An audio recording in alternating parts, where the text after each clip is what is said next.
Hey everybody, good morning to all of you. उम्मीद करता हूँ आप सब स्वस्थ होंगे, मस्त होंगे, तंदुरुस्त होंगे। मैं राहुल गुप्ता आप सभी का स्वागत करता हूँ मिशन कंपटीशन में। फ्रेंड्स, जैसा कि आप सभी जानते हैं, हमारा बिहार दरोगा 2021 पीटी के लिए लगातार प्रैक्टिस सेट चल रहा है। ये ड्यूटी का हमने रिसेंटली अभी खत्म करवाया है, 1 to 15 पूरा कंप्लीट हो चुका है। और उसका जो प्लेलिस्ट है नीचे डिस्क्रिप्शन में दे दिया है, उसका लिंक आप डायरेक्टली प्लेलिस्ट पे जाके पूरे का पूरा 1 to 15 आप देख सकते हैं प्रैक्टिस सेट। ये जो हमारा प्रैक्टिस सेट चल रही है द प्लेटफॉर्म का चल रहा है प्रैक्टिस सेट, और आज हम जो कंप्लीट करेंगे प्रैक्टिस सेट नंबर 14 कंप्लीट करेंगे। पहले 1 से 13 तक कंप्लीट हो चुका है, उनका भी नीचे आपको लिंक मिल जाएगा।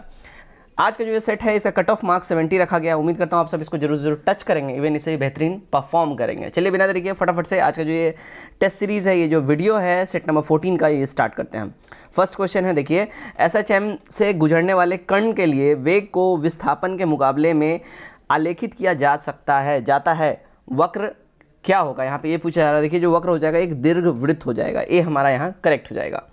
2 देखते हैं, चलती गाड़ी में बैठे आदमी की ऊर्जा कैसी होगी।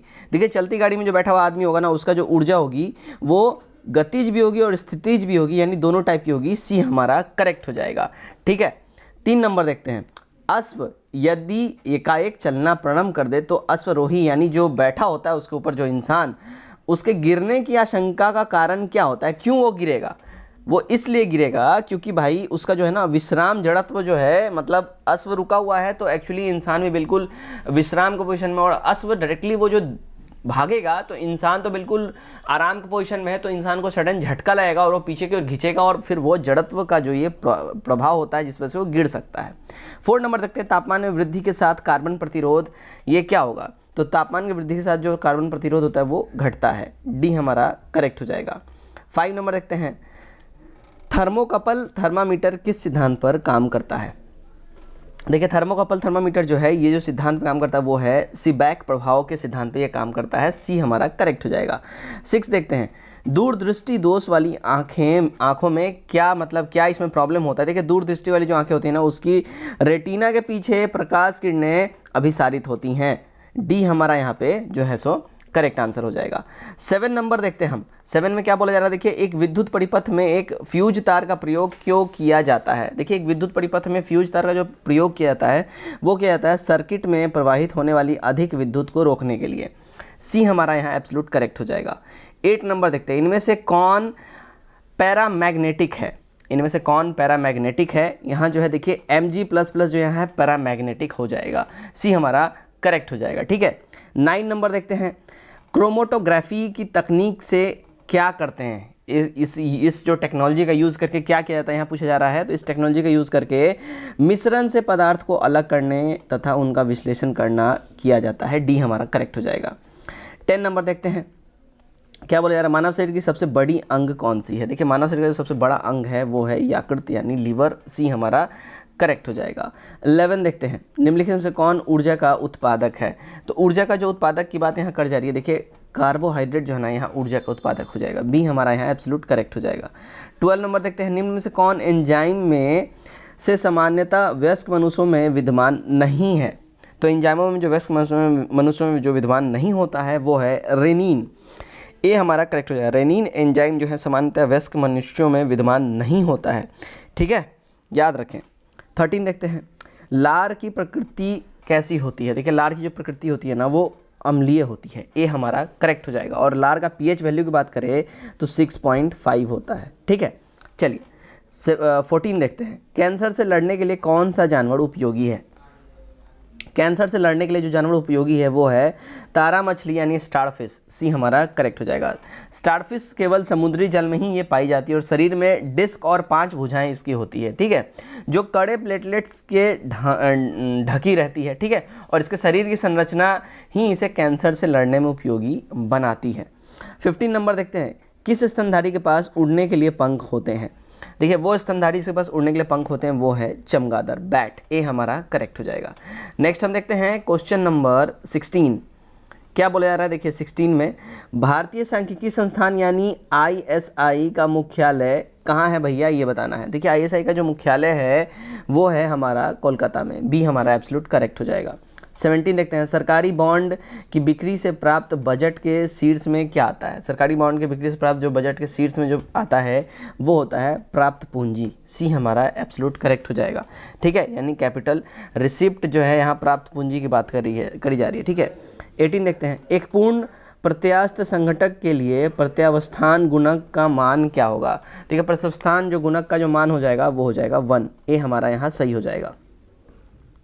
19 नंबर देखते हैं हम, नीले लाल काले व सफ़ेद रंग के समान ताप वाले चारों तारों को ठंडा होने दिया जाता है, किसकी शीतलता दर सबसे अधिक होगी? तो जिसकी शीतलता दर सबसे अधिक हो जाएगी वो होगा सफ़ेद की। डी हमारा करेक्ट हो जाएगा। ठीक है, नीले लाल काले और सफ़ेद रंग के समान ताप वाले 4 तारों को यहाँ जो है जब ठंडा करेंगे तो जिसकी जो शीतलता दर सबसे अधिक होगी वो होगा वाइट का, क्योंकि इसमें बहुत जल्दी ये जो है अपने अंदर का जो ऊर्जा है वो रिलीज करता है। ठीक है, 20 देखते हैं, किस आयोग ने काले धन के उन्मूलन के लिए सुझाव प्रस्तुत किया है? तो वो आयोग जिसने काले धन के उन्मूलन के लिए सुझाव प्रस्तुत किया है वो है हमारा चलैया आयोग। बी हमारा करेक्ट हो जाएगा। 21 देखते हैं, नैस्डैक की सूचना से स्थान पाने वाले प्रथम भारतीय कौन है? तो नैस्डैक की सूचना में स्थान प्राप्त करने वाले जो पहले भारतीय हैं वो हैं इन्फोसिस। ठीक है, डी हमारा करेक्ट हो जाएगा। नैस्डैक की सूची में शामिल होने वाली पहली भारतीय कंपनी जो है क्या हो जाएगा? इन्फोसिस हो जाएगा। ठीक है, चलिए भारतीय कंपनी की यहाँ बात हो रही है, मैंने भारतीय बोल दिया है, I am sorry for that.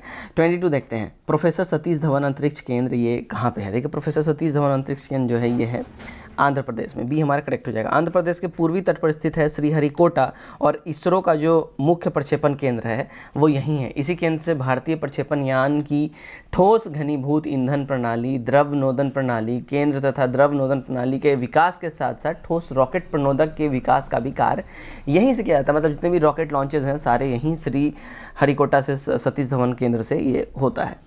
23 देखते हैं, कन्नड़ का आदि कवि कौन है? देखिए कन्नड़ का आदि कवि जो है वो है पंपा। ये हमारा करेक्ट हो जाएगा।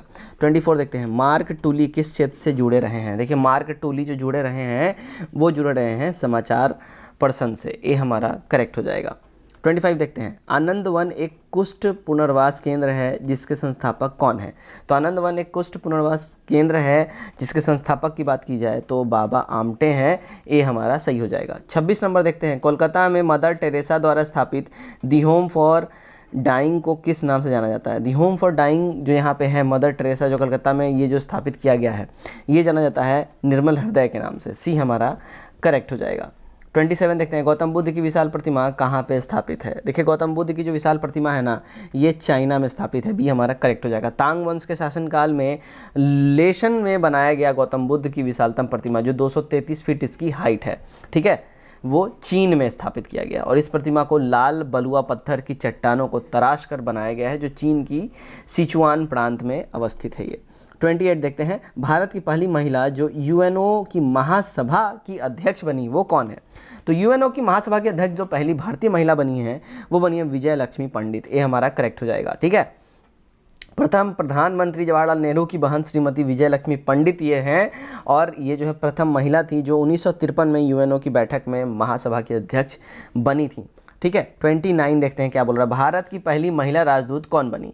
देखिए भारत की जो पहली महिला राजदूत बनी थी वो विजय लक्ष्मी पंडित ये भी वही हैं। ठीक है, भारत की पहली महिला राजदूत विजय लक्ष्मी पंडित जी बनी। ये 1947 में रूस में राजदूत के रूप में ये कार्यरत थी, ध्यान रखें इस बात को। ठीक है, और पहली महिला भारतीय महिला यूएन में जो महासभा अध्यक्ष बनी वो भी विजय लक्ष्मी पंडित ही होगा। तो ये दोनों वीवीआई क्वेश्चन है, बिल्कुल ध्यान में रखें। 30 नंबर देखते हैं, निम्न में से किस मुख्यमंत्री को भारत रत्न पुरस्कार प्राप्त हुआ?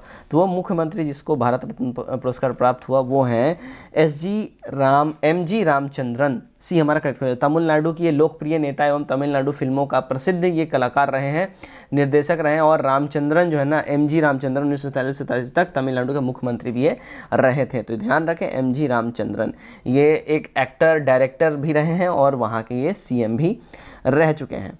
ठीक है, 31 देखते हैं, भारतीय विज्ञान संस्थान ये कहाँ पे? देखिए भारतीय विज्ञान संस्थान जो है ना ये है बेंगलुरु में। डी हमारा करेक्ट हो जाएगा। 32 देखते हैं, वर्जिन एयरलाइंस किस देश का है? देखिए वर्जिन एयरलाइंस की बात करें तो ये हमारा है यूनाइटेड किंगडम। बी हमारा करेक्ट हो जाएगा। 33 देखते हैं क्या बोला जा रहा है, मपूतो किस देश की राजधानी है? देखिए मपूतो जो है ना ये राजधानी है मोजाम्बिक की। सी हमारा एब्सोल्यूट यहाँ करेक्ट हो जाएगा। नेक्स्ट देखते हैं, G4 सदस्य नहीं है कौन सा देश इसमें G4 सदस्य नहीं है, यहाँ पे ये बताना है। देखिए साउथ अफ्रीका जो है ना यहाँ पे G4 सदस्य नहीं है, ये याद रखें। बाकी जो भारत, जर्मनी और जापान जो हैं ये सारे हैं, ठीक है। बात करने G4 की, तो इसकी स्थापना 2005 में हुई थी, जिसमें दक्षिण अफ्रीका शामिल नहीं है। G4 में कौन कौन से दो देश हैं ये ध्यान रखें, जापान, जर्मनी, ब्राजील एवं इंडिया, ठीक है। ये 4 देशों का सदस्य है, संस्था है एक। और G4 की स्थापना यूएनओ में सुरक्षा परिषद की स्थायी सदस्यता को प्राप्त करने के लिए परस्पर सहायता हेतु ये किया गया है। 35 देखते हैं, आंसुओं का द्वार के नाम से जाना जाता है कौन। देखिए आंसुओं का द्वार के नाम से जाना जाता है बाब उल मंदेब, ठीक है, सी हमारा करेक्ट हो जाएगा। बाब उल मंदेब को आंसुओं का द्वार के नाम से जाना जाता है। बाब उल मंदेब हिंद महासागर व लाल सागर को जोड़ने वाली एक जल संधि है। 36 देखते हैं, सबसे बड़ी नदी मुहाना कौन सा है। देखिए सबसे बड़ा नदी मुहाना की बात करें तो वो है गंगा नदी मुहाना, बी हमारा सही हो जाएगा। 37 देखते हैं, ज्वार भित्ति क्या है। देखिए ज्वार भित्ति की बात करें ना तो ये है नदी के मुहाने पर ऊर्ध्व प्रभाव, ठीक है, डी हमारा करेक्ट हो जाएगा। यही है ज्वार भित्ति, डी हमारा करेक्ट हो जाएगा, ठीक है। बेसिकली ज्वार भित्ति एक प्रकार का, मतलब ज्वार भित्ति का एक प्रकार है, ठीक है। ज्वार भित्ति जो है ज्वार का एक प्रकार है जो तट की ओर बढ़ती तरंगों के रूप में नदी की धारा अथवा संकीर्ण घाटी की विपरीत दिशा में ये गति करती है, ठीक है। मतलब ये हुआ कि नदी के मुहाने पर ऊर्ध्व प्रभाव यानी उल्टा प्रभाव में चलने वाली उच्च ज्वारीय तरंगों को ही ये ज्वार भित्ति कहा जाता है, ठीक है। 38 देखते हैं, निम्न में से किसे दक्षिण प्रशांत महासागर का चौराहा कहा जाता है। दक्षिण प्रशांत महासागर का जो चौराहा कहा जाता है वो कहा जाता है फिजी को, ये हमारा यहाँ करेक्ट हो जाएगा। 39 देखते हैं, निम्न में से कौन सी कृषि विद्या इको फ्रेंडली है, ठीक है। निम्न में से कौन सी कृषि विद्या इको फ्रेंडली है, तो यहाँ पे जो कृषि विद्या इको फ्रेंडली है वो है ऑर्गेनिक फार्मिंग, ये हमारा यहाँ करेक्ट हो जाएगा। 40 नंबर देखते हैं क्या बोल रहा है। देखिए निम्न में से किस राज्य में जलोढ़ मिट्टी नहीं पाई जाती है, तो वो राज्य जहां जलोढ़ मिट्टी नहीं पाई जाती है वो है मध्य प्रदेश, बी हमारा यहाँ सही हो जाएगा, करेक्ट हो जाएगा। 41 देखते हैं, कौन सी मिट्टी बेसाल्ट चट्टान के टूटने से बनी है। देखिए वो मिट्टी जो बेसाल्ट चट्टान के टूटने से बनी है वो है ब्लैक सॉइल यानी काली मिट्टी, बी हमारा करेक्ट हो जाएगा, ठीक है। ज्वालामुखी विस्फोट से जब लावा बाहर निकलता है तो काली मिट्टी का निर्माण होता है और बेसाल्ट चट्टान जो है अग्नेय मिट्टी का ही एक एग्जाम्पल्स है। 42 देखते हैं, भारत की सर्वाधिक बड़ी अपवाह वाली नदी कौन सी है। देखिए भारत की सबसे बड़ी, सर्वाधिक बड़ी अपवाह वाली जो नदी यहाँ जो बात की जा रही है वो है गंगा नदी, बी हमारा करेक्ट हो जाएगा। 43 देखते हैं, गोदावरी नदी किन राज्यों से नहीं गुजरती है। देखिए गोदावरी नदी जो राज्यों से, जिन राज्यों से नहीं गुजरती है वो है मध्य प्रदेश, ठीक है। तेलंगाना से गुजरती है, महाराष्ट्र से गुजरती है, आंध्र प्रदेश से गुजरती है, मध्य प्रदेश से होकर ये नहीं गुजरती है, ध्यान रखें इस बात को। 44 देखते हैं, कौन सी परियोजना कृष्ण या उसकी सहायक नदी पर नहीं है। तो वो परियोजना जो कृष्णा और या उसकी सहायक नदियों पे नहीं है वो है निजाम सागर परियोजना। निजाम सागर परियोजना कृष्णा या उसकी सहायक नदी पर ये नहीं है। निजाम सागर बांध जो है आंध्र प्रदेश में गोदावरी की सहायक नदी मंजरी नदी पर ये बनी हुई है, ठीक है। 45 देखते हैं, निम्न से कौन सी नदी हिमाचल प्रदेश की नहीं है। तो हिमाचल प्रदेश की जो नदी नहीं है वो है झेलम, ये हमारा करेक्ट हो जाएगा। झेलम नदी का उद्गम वीरानाग झरना से होता है जो कि जम्मू कश्मीर में है, ठीक। 46 देखते हैं, शिकारी देवी अभयारण्य किस राज्य में है। बहुत इंपॉर्टेंट ये क्वेश्चन है, बहुत बार पूछा भी गया है। तो ये जो अभयारण्य है वो हिमाचल प्रदेश में है, बी करेक्ट हो जाएगा। 47 देखते हैं, भारत का कौन सा राज्य एंटीमनी का मुख्य उत्पादक है। तो एंटीमनी का जो मुख्य उत्पादक है वो है हिमाचल प्रदेश, ये हमारा करेक्ट हो जाएगा, ठीक है। नेक्स्ट देखते हैं 48, भारत की जलवायु कैसी है। देखिए भारत की जो जलवायु है ना वो है उपोष्ण कटिबंधीय, ठीक है। भारत की जलवायु मुख्यतः उपोष्ण कटिबंधीय है क्योंकि भारत का अक्षांशीय फैलाव जो है 8.4 डिग्री उत्तर से 37.6 डिग्री उत्तर तक ये फैला हुआ है। 49 देखते हैं, ताजमहल किसकी देखरेख में तैयार हुआ। ठीक है, ताजमहल जो है ना देखिए उस्ताद ईसा खां के देखरेख में तैयार हुआ। उस्ताद ईसा खां की देखरेख में आगरा में ताजमहल 1632 से 1654 के बीच में, कब 1632 से 54 के बीच में इसको तैयार करवाया गया। ठीक है, ताजमहल का मुख्य वास्तुकार की बात करें तो उस्ताद अहमद लाहौरी था, जो कहाँ से था ये भी पूछा जाता है, तो फारस से था। ठीक है, और उस्ताद अहमद लाहौरी को शाहजहां ने नादिरुल असरार की उपाधि दी थी। चलिए 50 नंबर देखते हैं, किसके काल में कलकत्ता का विक्टोरिया मेमोरियल हॉल का निर्माण हुआ। तो कलकत्ता का विक्टोरिया मेमोरियल हॉल जो है ये लॉर्ड मिंटो के कार्यकाल में ये हुआ। सी हमारा करेक्ट हो जाएगा। कब हुआ तो 1906 में हुआ। ठीक है, ध्यान रखें। नेक्स्ट देखते हैं 51 नंबर, तात्या तोपे का वास्तविक नाम क्या था? देखिए तात्या तोपे का अगर बात करें वास्तविक नाम, तो उनका वास्तविक नाम था रामचंद्र पांडुरंगा। सी हमारा करेक्ट हो जाएगा। 52 नंबर देखते हैं, दास प्रथा को समाप्त करने का श्रेय किसे जाता है? दास प्रथा को समाप्त करने का श्रेय लॉर्ड एलनब्रो को जाता है। बी हमारा करेक्ट हो जाएगा। 1843 में लॉर्ड एलनब्रो के काल में दास प्रथा को जो है ना पूर्णतः अवैध घोषित कर दिया गया था, और सबसे पहला 1833 के चार्टर एक्ट में दास प्रथा को समाप्त किए जाने का प्रावधान यहाँ दिया गया है। 53, कर्नाटक का गांधी के नाम से प्रसिद्ध है कौन? देखिए कर्नाटक का गांधी के नाम से जो प्रसिद्ध है वो है हदेकर मंजपा। ठीक है, डी हमारा करेक्ट हो जाएगा। 54 देखते हैं, प्रत्यक्ष कार्यवाही दिवस कब मनाया जाता है? देखिए प्रत्यक्ष कार्यवाही दिवस जो है ये 16 अगस्त को हर साल ये मनाया जाता है। ये हमारा यहाँ करेक्ट हो जाएगा। 55 देखते हैं, कौन बेमेल है यहाँ पे, कौन मैच नहीं कर रहा है यहाँ पे, ये बताना। देखिए तो जो मैच नहीं कर रहा वो खेड़ा आंदोलन 1917 ये मैच नहीं कर रहा है। खेड़ा आंदोलन महात्मा गांधी द्वारा शुरू किया गया था, जो कि 1918 में गुजरात में इसका ये स्टार्ट करा गया था। 56 देखते हैं, गॉड मदर ऑफ कार्डियोलॉजी किसे कहा जाता है जिनका अगस्त 2020 में निधन हो गया? तो गॉड मदर ऑफ कार्डियोलॉजी जो कहा जाता है वो कहा जाता है डॉक्टर पद्मावती अय्यर को। सी हमारा करेक्ट हो जाएगा। देश की पहली महिला हृदय रोग विशेषज्ञ थी ये डॉक्टर पद्मावती अय्यर, जिनका निधन 130 वर्ष की अवस्था में अगस्त 2020 में इनका डेथ हो गया। 57 देखते हैं, क्वाड का विदेश मंत्री का जो सम्मेलन है अक्टूबर में ये कहाँ हुआ? देखिए क्वाड का जो विदेश मंत्रियों का जो सम्मेलन है अक्टूबर में हुआ था जापान में। सी हमारा करेक्ट हो जाएगा। ठीक है, 58 देखते हैं, जलवायु परिवर्तन सूचकांक 2020 में भारत का जो रैंक है वो क्या है? तो भारत की जो पोजीशन जो रैंक है वो है 9वां। बी हमारा करेक्ट हो जाएगा। जलवायु परिवर्तन सूचकांक में भारत को 2020 में 9th पोजीशन मिला है, और जलवायु परिवर्तन सूचकांक में 2021 में भारत का स्थान 10वां रहा है। ठीक है, ध्यान रखें 21 में 10वां, 20 में 9वां रहा है। यह सूचकांक जो है न्यू क्लाइमेट इंस्टीट्यूट और क्लाइमेट एक्शन नेटवर्क के द्वारा 2005 से ये हर साल जारी किया जाता है। 59 देखते हैं, फ्यूहर उपाधि किसे दी गई थी? फ्यूहर उपाधि जो है देखिए दी गई थी हिटलर को। सी हमारा करेक्ट हो जाएगा। 60 देखते हैं, तुगलक वंश का संस्थापक कौन था? Who was the founder of Tughlaq dynasty? ठीक है, तो वो जो है गाजी मलिक तुगलक वंश का संस्थापक था। एक करेक्ट हो जाएगा। गाजी मलिक अर्थात गयासुद्दीन तुगलक जो है तुगलक वंश का संस्थापक था। तो ध्यान रखें गाजी मलिक जो है ना उर्फ गयासुद्दीन तुगलक, यही तुगलक वंश का संस्थापक था। 61 देखते हैं, कौन सा जोड़ा सुमेलित है? देखिए जो जोड़ा सुमेलित यहाँ है वो है तारीख़ फिरोज शाही शम्स ए सिराज अफीक। ये हमारा यहाँ करेक्ट हो जाएगा। ठीक है, चलिए 62 देखते हैं, किस विदेशी लेखक ने विजयनगर साम्राज्य के बारे में लिखा है? तो वो विदेशी लेखक जिसने विजयनगर साम्राज्य के बारे में लिखा है वो है नुनीज। ये हमारा यहाँ करेक्ट हो जाएगा। पुर्तगाल का ये यात्री फर्नाओ नुनीज जो विजयनगर के शासक अच्युत देव राय के शासनकाल में विजयनगर ये गया था।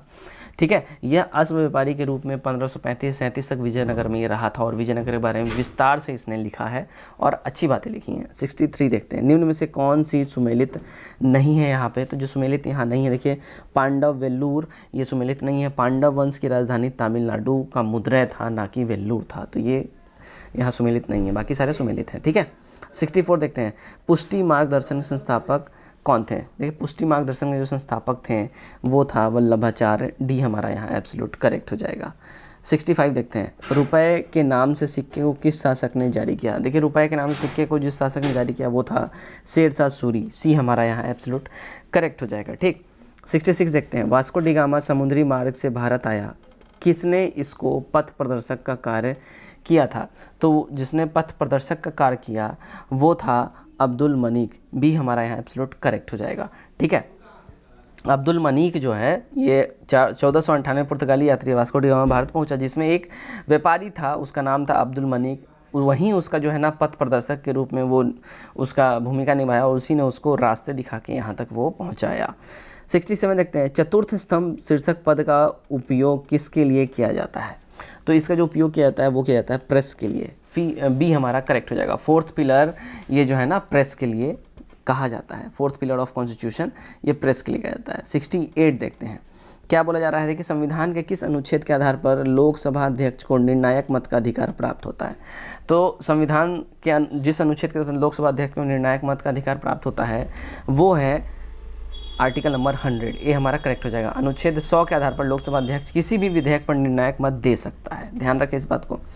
69 देखते हैं, किस राष्ट्रपति ने, किस राष्ट्रपति के शासनकाल में सर्वाधिक 29 बार अध्यादेश जारी किया गया था? तो वो राष्ट्रपति जिनके शासनकाल में सबसे ज़्यादा 29 बार अध्यादेश जो जारी हुआ वो थे फखरुद्दीन अली अहमद। ठीक है, बी हमारा करेक्ट हो जाएगा। असम के मूल निवासी एवं भारत के 5वें ये राष्ट्रपति थे फखरुद्दीन अली अहमद। ठीक है, इनका जो कार्यकाल था 1974-77 के कार्यकाल में था और सर्वाधिक 29 बार इन्हीं कार्यकाल में जो है ना क्या जारी हुआ है, तो अध्यादेश जारी हुआ है। ठीक है, अनुच्छेद 123 के आधार पर राष्ट्रपति तब अध्यादेश जारी करता है जब संसद की सत्र नहीं चल रही होती है और उस टाइम इमरजेंसी का ही पीरियड था, जैसा कि आप सभी जानते ही हैं। 70 नंबर देखते हैं, यूपीएससी में एक अध्यक्ष और कितने सदस्य निर्धारित हैं? तो यूपीएससी में जो है ना देखिए एक अध्यक्ष और 10 सदस्य निर्धारित हैं, सी हमारा करेक्ट हो जाएगा। अनुच्छेद 315 के आधार पर संघ या लोक सेवा आयोग का गठन किया जाता है और अनुच्छेद 316 के आधार पर राष्ट्रपति संघ लोक सेवा आयोग के सदस्यों को नियुक्त करते हैं, साथ ही सदस्यों की कुल संख्या का भी ये निर्णय करते हैं राष्ट्रपति। 71 देखते हैं, हिंदी भाषा के आधार पर बनने वाले देश का प्रथम राज्य कौन है? देखिए हिंदी भाषा के आधार पर बनने वाला देश का प्रथम राज्य है वो है हरियाणा, सी हमारा करेक्ट हो जाएगा। कब बना? 1966 में हरियाणा राज्य का दर्जा इसको दिया गया। 72 देखते हैं, मंत्रिपरिषद में मंत्रियों की अधिकतम संख्या कितनी हो सकती है? देखिए मंत्रिपरिषद में मंत्रियों की अधिकतम जो मैक्सिमम स्ट्रेंथ हो सकता है वो है निम्न सदन का 15% सॉरी, ठीक है, निम्न सदन का 15%। अभी जो भी मैक्सिमम स्ट्रेंथ होगा लोकसभा का उसका 15% यहाँ रह सकते हैं। 73 देखते हैं, किस संशोधन द्वारा यह निर्धारित किया गया कि संसद संविधान का किसी भी भाग में संशोधन कर सकती है?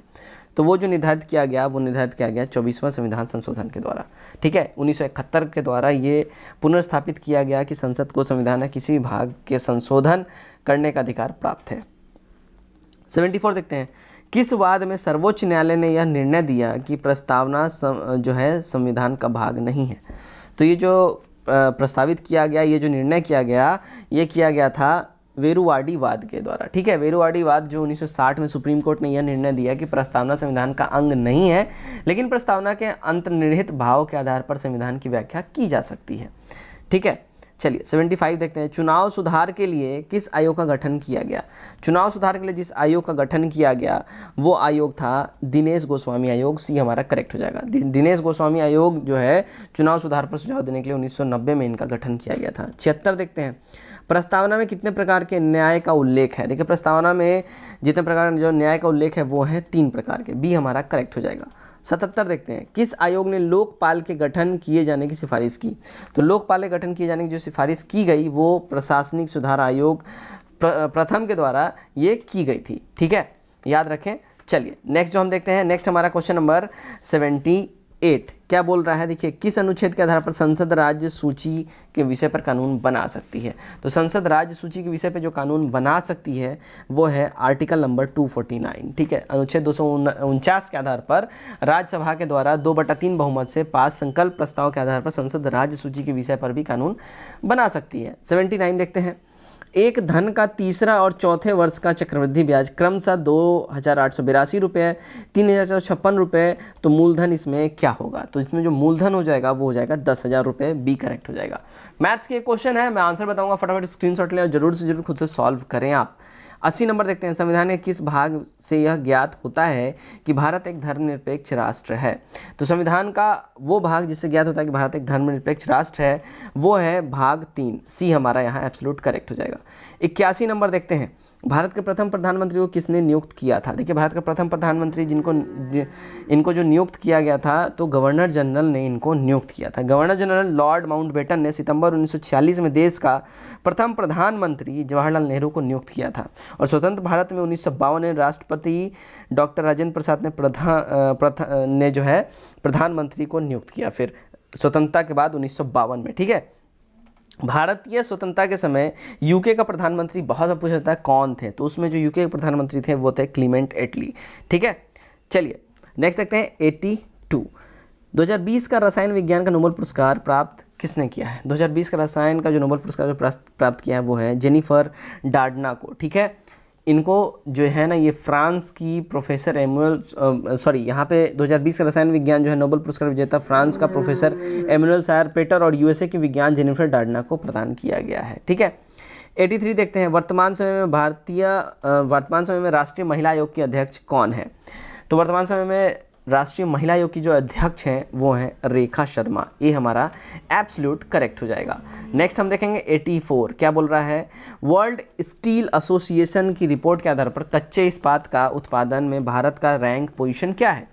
तो इनका जो पोजीशन है वो है सेकंड, बी हमारा करेक्ट हो जाएगा। 85 देखते हैं, अक्टूबर 2019 में किस नवरत्न कंपनी को महारत्न कंपनी का दर्जा प्राप्त हुआ? तो वो नवरत्न कंपनी जिनको महारत्न कंपनी का जो दर्जा प्राप्त हुआ वो है PGCIL। ठीक है, ये हमारा करेक्ट हो जाएगा। PGCIL एवं HPCL को महारत्न कंपनी का दर्जा प्राप्त हुआ है। वर्तमान समय में महारत्न कंपनियों की संख्या कितनी? 10 है। ठीक है, 86 देखते हैं, 11वां ब्रिक्स शिखर सम्मेलन कहाँ हुआ? तो 11वां ब्रिक्स शिखर सम्मेलन जो है ये ब्राज़ील में हुआ था। एक करेक्ट हो जाएगा। नवंबर 2019 में ब्राज़ील की राजधानी ब्राज़ीलिया का इतामारती पैलेस में 11वां ब्रिक्स शिखर सम्मेलन की बैठक संपन्न हुआ था। 87 देखते हैं, वैश्विक आतंकवाद सूचकांक 2019 में विश्व में भारत का स्थान क्या है?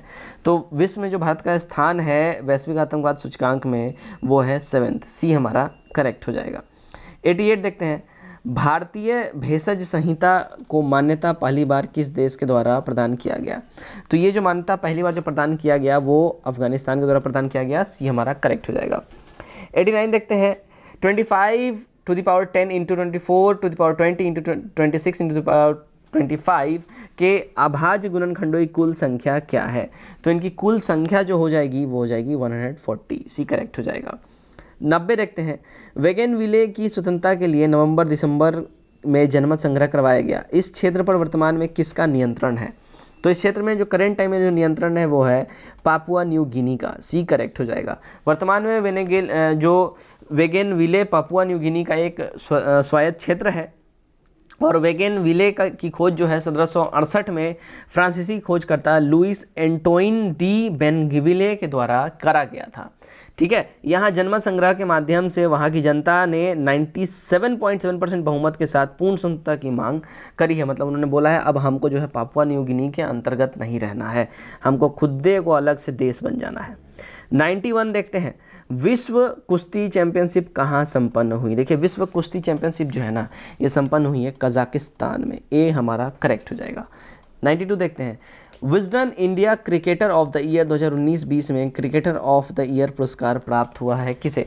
तो क्रिकेटर ऑफ द ईयर जो पुरस्कार प्राप्त हुआ है वो हुआ है स्मृति मंदाना को। ठीक है, ये हमारा करेक्ट हो जाएगा। 93 देखते हैं, आरबीआई की रिपोर्ट के अनुसार अक्टूबर 2020 के आधार पर 2020-21 में भारत का जीडीपी कितना प्रतिशत रहने का अनुमान है? 2020-21 में भारत का जो जीडीपी रहने का जो अनुमान है वो है हमारा -9.5%। यहाँ अभी भी माइनस में ही है, जबकि 23-23.5% माइनस में था, तो अभी तो घट के 9% आ रहा है, तो थोड़ा सा सुधार बहुत हद तक हुआ ही है। 94 देखते हैं, युग पुरुष भारत रत्न अटल जी नामक पुस्तक के लेखक कौन है? तो अटल जी नामक पुस्तक के जो लेखक हैं वो हैं रमेश पोखरियाल निशंक, ये हमारा करेक्ट हो जाएगा। 95 वृत्ताकार परिधि में हाथी किस राज्य का प्रतीक चिन्ह है? अगस्त 2020 में घोषित किया गया है। ठीक है, वृत्ताकार परिधि में हाथी किस राज्य का प्रतीक चिन्ह अगस्त 2020 में घोषित किया गया? तो ये जो चिन्ह घोषित किया गया है ये झारखंड का चिन्ह बन गया है, सी हमारा करेक्ट हो जाएगा। 96 देखते हैं, भारत एंटी रेडिएशन मिसाइल का परीक्षण करने वाला विश्व का देश में किस स्थान पर है? तो विश्व के देशों में जो ये रैंक है इंडिया का वो है 4th, डी हमारा करेक्ट हो जाएगा। एंटी रेडिएशन मिसाइल का सफल परीक्षण करने वाला भारत अमेरिका, रूस और जर्मनी के बाद विश्व का चौथा देश बन गया है, याद रखिए। और अक्टूबर 2020 में भारत ने स्वदेशी anti radiation missile Rudram first का सफल परीक्षण जो है ना सुखोई विमान से करा था। 97 देखते हैं, किस देश ने हाल ही में जारी नए नक्शे में भारत को काला पानी को अपना क्षेत्रफल दिखलाया? किस देश ने हाल ही में उसने अपने देश का नक्शा जारी किया और नए नक्शे में भारत के काला पानी का जो है हिस्सा उसको अपना क्षेत्र दिखलाया? तो वो जो देश है वो है चीन, बी हमारा करेक्ट हो जाएगा। ठीक है, सॉरी यहाँ नेपाल हो जाएगा, नॉट चीन, सॉरी नेपाल हो जाएगा, सी हमारा करेक्ट हो जाएगा, राइट। तो जून 2020 को नेपाल ने अपना नया नक्शा जारी किया जिसमें भारत के लेपुलेक, लिम्पियाधुरी और काला पानी को नेपाल का क्षेत्र बतलाया गया इसमें, और जिसमें काफ़ी ज़्यादा विवाद भी हुआ। 98 देखते हैं हम, तो दो संख्याओं का योग जो है 216 है तथा उनका मौसद 27 है। ऐसी संख्याओं को कितने जोड़े होंगे, ऐसी संख्याओं को कितने जोड़े होंगे, तो उनके जोड़े की संख्या हो जाएगी, वो हो जाएगी 2। बी हमारा करेक्ट हो जाएगा। 99 देखते हैं। 2:3, 6:11 तथा 11:2 का मिश्र अनुपात क्या होगा? तो इसका जो मिश्र अनुपात हो जाएगा वो हो जाएगा 2:1। सी करेक्ट हो जाएगा। 100 देखते हैं। 3 संख्याएं 4:5:6 के अनुपात में है और उनका औसत 25 है। सबसे बड़ी संख्या क्या होगी? देखिए सबसे बड़ी संख्या की बात करें तो वो 30 हो जाएगा। डी करेक्ट हो जाएगा हमारा। तो फ्रेंड्स ये था हमारा टेस्ट सीरीज द प्लेटफॉर्म का 14 का ये वीडियो। उम्मीद करता हूँ वीडियो आपको पसंद आया होगा। इसमें जो कट ऑफ दिया गया था 70 मार्क्स, आपने उम्मीद करता हूँ इसको टच करा होगा, इवन इससे भी अच्छा परफॉर्म किया होगा। कमेंट करके जरूर बताएं आपका स्कोर क्या है और अपने अच्छे अच्छे विशेष और राय भी हमें दें ताकि हम खुद को और भी बेहतर करें। तो आज की वीडियो में बस इतना ही। Till then take care, bye bye and God bless you all.